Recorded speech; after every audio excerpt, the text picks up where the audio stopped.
Alur cerita film yang berjudul Perfect Strangers.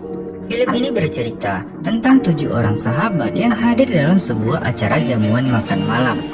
Dalam pertemuan itu, mereka memainkan sebuah permainan yang melibatkan ponsel mereka, di mana setiap ada notifikasi yang masuk, mereka saling membaginya satu sama lain. Namun permainan yang semula tampak tidak berbahaya menjadi semakin gelap kala rahasia terkelam mereka terungkap dan berakhir menjadi malapetaka. Bagaimana kisah selengkapnya? Langsung aja kita masuk ke alur ceritanya.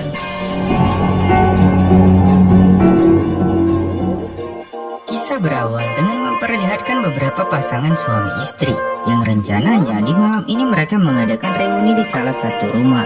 Berdasar laporan BMKG, malam ini akan terjadi gerhana bulan, di mana gerhana akan berlangsung selama 3 jam. Dan menurut kepercayaan kuno, gerhana bulan adalah puncak konflik antara matahari dan bulan yang katanya akan memberikan pengaruh pada perasaan manusia. Sementara itu di sisi keluarga lain, terjadi sedikit cekcok antara Eva dan anaknya Bella, di mana Eva tidak mengizinkan Bella untuk bermain dengan teman-temannya, lantaran Eva menemukan alat kontrasepsi di tas Bella. Apalagi saat ini Bella sedang dekat dengan seorang pria dan Eva sangat menentang hubungan mereka tersebut. Eva kemudian menceritakan masalah kondom yang ditemukannya itu pada suaminya. Namun Enrico merasa Eva tak seharusnya memeriksa tas Bella. Apalagi saat ini Bella sudah berusia 18 tahun dan isi dalam tas merupakan privasi seseorang. Pak, Bella itu udah 18 tahun. Dia punya privasi sendiri. By the way, Eva adalah seorang psikolog, sementara Enrico adalah dokter kecantikan. Sementara itu di sisi lain, Wisnu dan istrinya Imelda sedang bersiap-siap untuk turut hadir ke reuni tersebut. Namun entah mengapa, Melda sempat-sempatnya mengganti celana dalamnya diam-diam. Beberapa saat kemudian, sampailah Wisnu dan Melda di rumah Enrico. By the way, mereka mengadakan reuni ini adalah dalam rangka peresmian rumah baru Enrico dan Eva. Sembari ditemani Eva, Imelda berkeliling melihat interior mewah apartemen tersebut. Kemudian tibalah pasangan kedua. Mereka adalah Anjas dan Keisha. Anjas merupakan seorang pengusaha. Ia memiliki salah satu kafe di Jakarta. Dan Anjas baru saja menikah dengan Keisha. Itu sebabnya hubungan mereka masih terlihat mesra. Setelah semuanya berkumpul, mereka masih menunggu seorang sahabat mereka yang belum hadir yang bernama Tomo. Tomo adalah satu-satunya dari mereka yang saat ini masih jomblo. Sebelumnya Tomo dikabarkan sedang dekat dengan wanita yang bernama Esther. Namun entah mengapa hubungan mereka harus kandas. Namun saat ini Tomo sedang dekat dengan Daniela. Dan beberapa saat kemudian Tomo pun tiba. Tapi dia hanya sendirian karena Daniela tidak bisa ikut karena sakit. Cewek, udah gue pulang. Setelah saling sapa, mereka bersama-sama pergi keluar untuk melihat indahnya gerhana bulan yang akan berlangsung dalam beberapa menit ke depan. Sebagian kepercayaan kuno juga menceritakan bahwa saat gerhana bulan terjadi, manusia tiba-tiba menjadi aneh, di mana karakter manusia berubah dan sisi gelapnya pun keluar. Dari dulu Tomo dikenal sebagai anak penakut. Saat gerhana bulan terjadi, Tomo bahkan tidak berani untuk keluar dan melihatnya. Selanjutnya mereka beralih ke ruang makan untuk makan malam bersama. Sebenarnya ada sahabat mereka seorang lagi yang bernama Abi. Namun saat ini Abi tidak bisa hadir karena sedang ada masalah dalam rumah tangganya. Hal itu dikarenakan Abi ketahuan selingkuh dengan anak berusia 18 tahun. Eva merasa mungkin saja teman-temannya yang lain sebenarnya tahu soal perselingkuhan Abi, mengingat Abi merupakan sahabat mereka dan mereka masih sering main futsal bersama. Tapi menurut pengakuan Tomo, mereka sama sekali tidak tahu. Apalagi menurutnya mereka sudah lama nggak main futsal. Awal mula perselingkuhan Abi diketahui adalah karena istrinya memeriksa HP-nya dan menemukan chat Abi dengan selingkuhannya. Ya, seperti yang kita tahu, handphone menyimpan rahasia seseorang yang mungkin hanya dirinya sendiri yang tahu. Di zaman sekarang, handphone ibarat black box kehidupan manusia. Bahkan menurut Eva, kasus perceraian terbanyak juga akibat rahasia di dalam HP terbongkar. Mendengar hal itu, Melda menantang Wisnu untuk memberikan HP-nya. Wisnu pun menjawab tantangan tersebut, asalkan Melda juga memperbolehkan Wisnu memeriksa HP-nya. Begitupun dengan Eva yang menantang Enrico untuk memberikan HP-nya. Lain halnya dengan pasangan Anjas dan Keisha.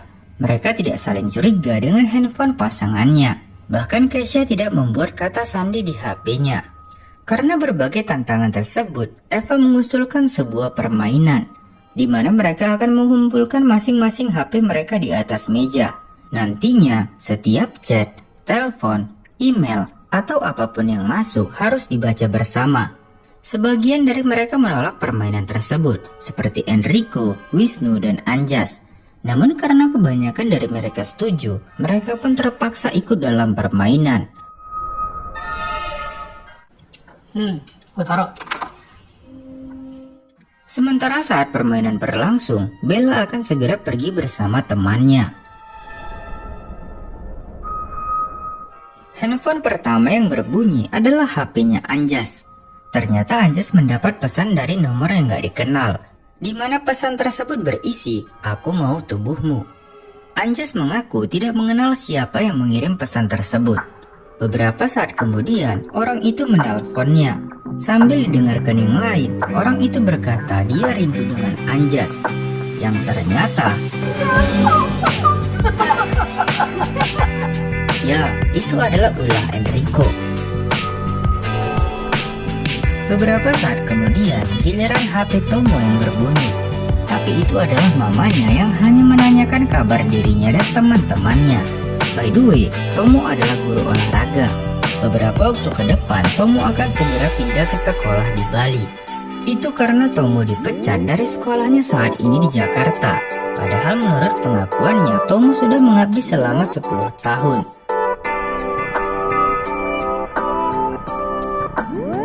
Saat menghidangkan makanan, Wisnu bercerita sebelumnya Anjas sempat meminjam uang padanya karena Anjas sempat tertipu oleh investasi bodong yang menghabiskan semua uang tabungannya. Dan ternyata hal yang sama juga terjadi pada Enrico. Dia kehilangan 2 miliar akibat investasi tersebut. Namun Eva belum tahu soal itu. Dan Eva juga belum tahu kalau ternyata apartemen ini akan segera disita oleh bank. Di sisi lain, Wisnu saat ini sedang menjalani beberapa sidang karena sebelumnya dia menabrak seseorang sampai meninggal. Dan akibatnya, sampai sekarang Wisnu belum diizinkan untuk nyetir mobil sendiri. Saat makanan dihidangkan, giliran HP Eva yang berbunyi. Itu adalah telepon dari ayahnya yang memberitahukan bahwa dokter yang dihubunginya setuju untuk mengoperasinya. Ternyata Eva ada rencana untuk melakukan operasi payudara untuk membesarkan payudaranya. Hal ini sedikit janggal, mengingat Eva adalah seorang psikolog. Apalagi dalam seminarnya, Eva pernah berpesan agar mencintai dan merawat tubuh. Dan operasi tersebut sangat bertentangan dengan kata-kata motivasinya. Yang lebih mengherankan, Enrico tidak tahu mengenai masalah ini. Padahal Enrico merupakan dokter kecantikan. Yang dengan kata lain, Enrico bisa saja melakukan operasi tersebut. Namun menurut Eva, operasi plastik tidak boleh dilakukan oleh pasangannya. Karena dia khawatir jika Enrico melakukan operasi tersebut, nantinya gairah Enrico akan berkurang terhadap dirinya. Gairah kamu gak akan pernah sama lagi. Beberapa waktu kemudian, Wisnu mengajak Tomo untuk mendiskusikan suatu hal, di mana Wisnu bercerita bahwa setiap jam 9 malam, ada seorang wanita yang mengirim foto telanjang padanya. Uniknya, wanita tersebut selalu menggunakan topeng aneh, seperti Batman, Gundala, Hello Kitty, dan lain-lain.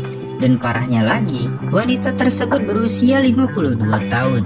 Wisnu meminta bantuan Tomo, di mana mereka akan bertukar HP, mengingat HP mereka berdua sama persis, dan tidak akan ada yang curiga jika mereka melakukan hal tersebut. Wisnu gak ingin hal itu menjadi penyebab perceraian dirinya dengan Melda. Tomo adalah orang yang paling tepat. Selain HP mereka yang kembar, pasangan Tomo juga tidak berada di sana. Di sisi lain, Melda memberitahu Eva bahwa tanpa sepengetahuannya, Enrico suaminya diam-diam pergi ke terapis. Padahal Melda juga seorang psikolog.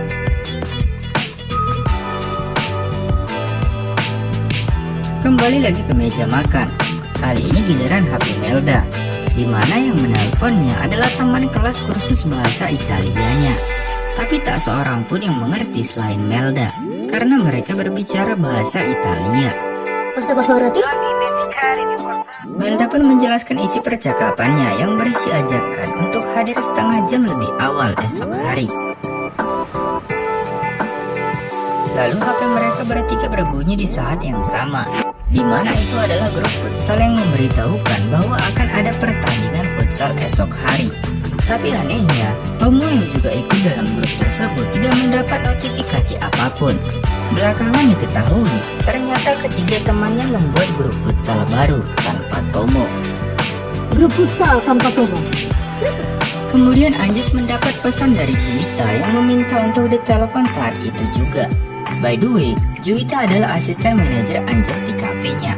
Kesha juga sudah mengenal Juwita dan tidak curiga sama sekali akan hubungan Anjas dengan Juwita. Selanjutnya HP Tomo kembali berbunyi. Namun kali ini hanyalah notifikasi untuk hidup sehat, di mana Tomo yang saat ini sedang melakukan program diet harus melakukan senam tiap beberapa jam untuk menurunkan berat badannya. Di tengah kesibukan mereka, Wisnu diam-diam menukar HP miliknya dengan HP Tomo. Di sisi lain, Eva bertanya alasan Enrico pergi ke terapis tanpa sepengetahuannya. Enrico mengaku kalau dia ingin mempertahankan hubungan mereka. Baginya hubungan mereka ibarat bom waktu, di mana mereka udah jarang ngobrol. Dan kalau ngobrol, mereka malah sering bertengkar, yang akhirnya membuat hubungan mereka semakin renggang. Menurut terapisnya, Enrico adalah orang yang egois dan cuma mau menang sendiri. Jadi Enrico harus banyak belajar buat ngalah dan coba mendengarkan istrinya. Ya walaupun pasti nggak gampang melakukannya, Eva pun akhirnya dapat menerima alasan suaminya tersebut. Di sisi lain, HP Wisnu berdering.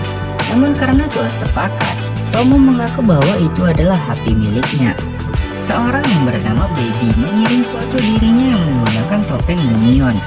Yang jelas saja, hal itu menjadi bahan tertawaan teman-temannya yang lain.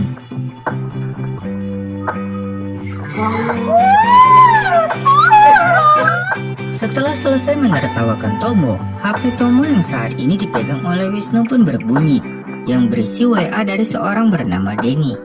Wisnu pun beralasan bahwa Denny adalah teman pengacaranya. Namun Melda semakin curiga melihat gerak-gerik suaminya. Awalnya Wisnu ingin membalas pesan tersebut dengan memberitahukan keberadaannya saat ini. Namun tiba-tiba sikap Tomo berubah menjadi agresif. Malah dia memaksa Wisnu untuk tidak membalas pesan tersebut. Beberapa waktu setelahnya, HP Melda berdering, di mana ada email masuk yang memberitahukan diskon untuk panti jompo. Wisnu pun penasaran untuk apa Melda menghubungi panti jompo, dan Wisnu mulai berpikir bahwa tujuan Melda adalah untuk memasukkan mamanya Wisnu ke panti jompo.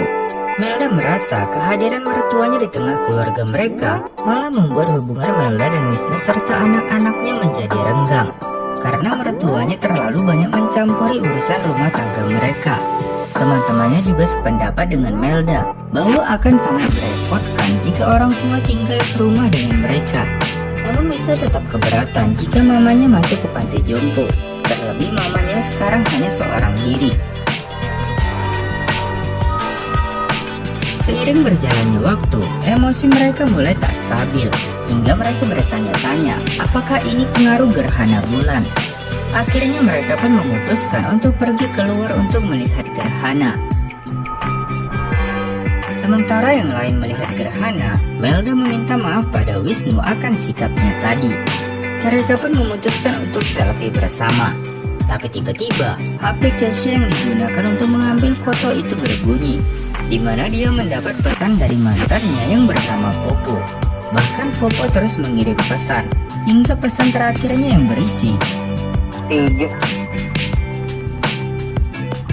Kesha pun menjelaskan bahwa sebenarnya yang horny itu adalah anjingnya Popo. Keisha berkata Popo baru saja punya anjing jantan dan sekarang sedang dalam masa birahi. By the way, Keisha berprofesi sebagai dokter hewan. Karena Anjas tetap gak percaya, akhirnya Keisha menghubungi mantannya tersebut. Dan ternyata apa yang dikatakan Keisha memanglah benar.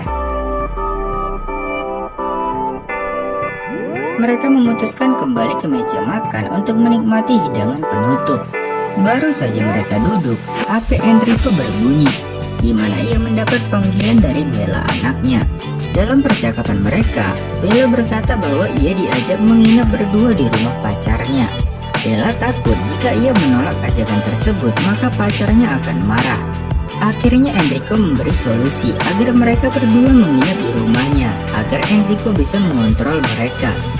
Kemudian tiba-tiba Bella berkata bahwa papanya tidak perlu takut kalau mereka akan melakukan hubungan seks. Apalagi papanya sudah membekali Bella kondom. Akhirnya terkuak bahwa kondom yang ditemukan Eva di tas Bella ternyata adalah pemberian Enrico. Dan terbongkar juga bahwa Enrico memberikan kondom agar anaknya tidak hamil duluan seperti dia dan istrinya. Enrico menjelaskan bahwa dengan kondom itu bukan berarti Bella dapat melakukan hubungan seks semaunya.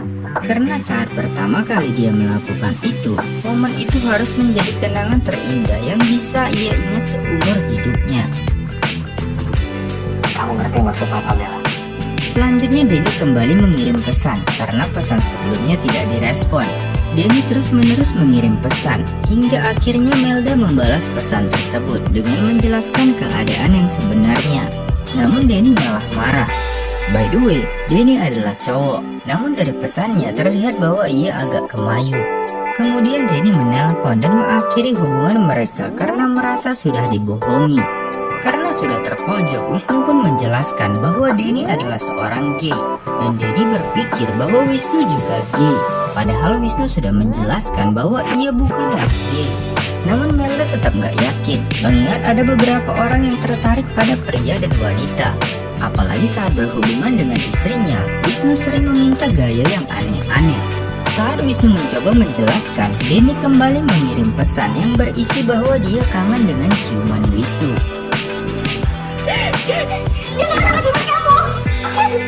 Anjas juga mulai menghakimi Wisnu yang merupakan teman sedari mereka kecil. Anjas berpikir, mengapa Wisnu tidak jujur saja kalau dia seorang gay? Karena hal itu, pertengkaran antara Anjas dan Wisnu pun terjadi. Anjas tidak bisa terima karena Wisnu selama ini menyembunyikan jati dirinya. Apa susahnya sih? Lo ngomong kalau tuh banci. Masalah itu semakin rumit saat Melda menanyakan sudah berapa lama Wisnu menjadi gay. Apalagi sudah lama Wisnu tidak menyentuh istrinya. Pertengkaran mereka pun semakin besar hingga Melda yang sudah tak tahan memutuskan untuk nyebat sebentar. Seiring berjalannya waktu, gerhana bulan total pun terbentuk. Di saat yang sama, seseorang menghubungi Anjas. Ko Asun meminta maaf karena tidak bisa hadir di pernikahan Anjas. Dia juga menanyakan perihal cincin yang dibeli Anjas darinya dan juga sepasang anting. Keisha pun langsung beranjak dari tempat duduknya karena dia tidak pernah menerima anting yang dimaksud. Anjas beralasan anting yang dimaksud adalah surprise buat Keisha. Namun Anjas lupa kalau Keisha tidak bisa pakai anting karena alergi. Saat Anjas menjelaskan tentang anting yang dimaksud, Juwita kembali menghubunginya. Karena curiga, Keisha meminta Anjas untuk menjawab telepon tersebut, di mana Juwita memberitahu bahwa saat ini ia sedang hamil anaknya Anjas. Anjas, aku hamil anak kita. Mendengar hal itu, Keisha langsung berlari ke toilet disusul oleh Anjas. Di saat yang sama, Eva menarik Anjas ke sebuah ruangan dan mengembalikan anting yang ternyata itu adalah anting pemberian Anjas yang diberikannya pada Eva. Enrico yang melihat Eva tidak memakai antingnya langsung curiga pada istrinya. Saat Melda berusaha menenangkan Keisha, Wisnu mengetuk pintu dan memberitahu pesan yang dibacanya dari HP Melda, di mana ada seorang pria yang bernama Aldi yang ingin melihat celana dalam Melda. Melda menjelaskan bahwa Aldi adalah kenalannya di Facebook dan mereka mempunyai permainan di mana mereka saling memperlihatkan hal-hal yang aneh. Melda juga mengaku bahwa ia tak pernah bertemu dengan Aldi. Namun Wisnu yang tidak percaya mencoba menghubungi Aldi. Ternyata apa yang dikatakan Melda memanglah benar, bahwa mereka belum pernah bertemu. Namun dari percakapannya diketahui bahwa mereka sedang mencoba menjalin suatu hubungan. Pertengkaran mereka pun berlanjut ketika Melda mengungkit soal Wisnu yang ternyata seorang gay. Dan Wisnu memaksa Melda memperlihatkan celana dalamnya kepada semua orang. Hingga akhirnya Melda yang sudah tak tahan mengungkap rahasia terbesar mereka yang selama ini ditutupi. Bahwa tabrak lari di mana Wisnu sebagai tersangkanya sebenarnya adalah kebohongan. Sebenarnya Melda yang menyetir pada malam itu. Dan mereka bertengkar hebat akibat Melda meminta cerai karena dia udah gak tahan dengan Mama Wisnu yang sering mencampuri urusan rumah tangga mereka. Akibat kehilangan fokus, Melda menabrak seseorang hingga ia tewas di tempat. Harusnya Melda yang dipenjara, namun Wisnu hadir sebagai pahlawan dan mengaku bahwa ialah yang mengemudikan mobil. Namun setelah kejadian itu, Wisnu terus mengungkit masalah itu dan membuat Melda seakan berhutang budi padanya. Tomo yang sedari tadi diam, tiba-tiba mulai mengaku bahwa dialah yang sebenarnya yang harus dipanggil Banci. Tomo juga mengakui bahwa tadi mereka tukaran HP karena Wisnu takut ketahuan soal foto-foto aneh. Dari kecil dulu, Tomo sering kali dibully oleh teman-temannya. Disebut homo, anak pengecut, dan lain sebagainya. Mungkin itu yang membentuk mentalnya hingga dia jadi seperti sekarang. Tomo si homo, Tomo si homo. Dan Daniela yang diakui sebagai pacarnya Tomo sebenarnya adalah Denny. Tomo sengaja mengubah namanya agar tidak ketahuan. Alasan Tomo dikeluarkan dari sekolah adalah juga karena dia gay. Padahal Tomo tidak pernah melanggar aturan sekolah. Dan hanya karena dia gay, dia dikeluarkan dari sekolah. Sebenarnya Tomo bisa saja menuntut sekolahnya, tapi itu tentu bisa membeberkan ke semua orang bahwa dia adalah seorang gay. Jangankan di dunia luar, bahkan sahabatnya sendiri tidak bisa menerima hal itu. Dan orang tuanya juga tidak bisa menerimanya. Tomo sebenarnya sangat ingin mengenalkan Denny pada sahabat-sahabatnya, tapi dia ragu, dan semuanya terbukti. Wisnu yang baru beberapa jam menjadi gay sudah mendapat perlakuan yang sangat buruk dari Anjas. Wisnu pun bertengkar kembali dengan Anjas karena ia terus memojokkan Anjas. Tanpa sadar, Wisnu keceplosan soal apartemen Enrico yang sebentar lagi akan disita bank. Tiba-tiba terdengar suara dari toilet di mana Keisha masih berada di dalamnya. Keisha memberitahu bahwa sebentar lagi Anjas akan punya anak. Sambil mengembalikan cincin kawinnya, Keisha pun pergi dari sana. Singkat waktu, reuni mereka pun berakhir. Sambil menangis, Eva memeluk suaminya seakan meminta maaf akan semua kesalahannya. Dan singkat waktu, gerhana bulan pun berakhir. Seakan tak ada yang terjadi, keadaan mereka semua kembali seperti sedia kala. Hubungan Anjas dan Keisha kembali mesra. Begitupun Wisnu dan Melda yang selalu disibukkan persoalan anak dan mamanya Wisnu. Dan juga hubungan Tomo dan Daniela yang belum diketahui sahabat-sahabatnya. Tak lupa juga hubungan Eva dan Enrico, di mana terlihat Eva masih memakai antingnya. Usut punya usut, saat Eva mengusulkan permainan handphone tadi, ternyata Enrico menolaknya. Karena Enrico tak yakin mereka sanggup menerima rahasia yang ada di handphone mereka masing-masing. Dan dengan diiringi senam dari Tomo, menandakan bahwa film Perfect Strangers telah berakhir.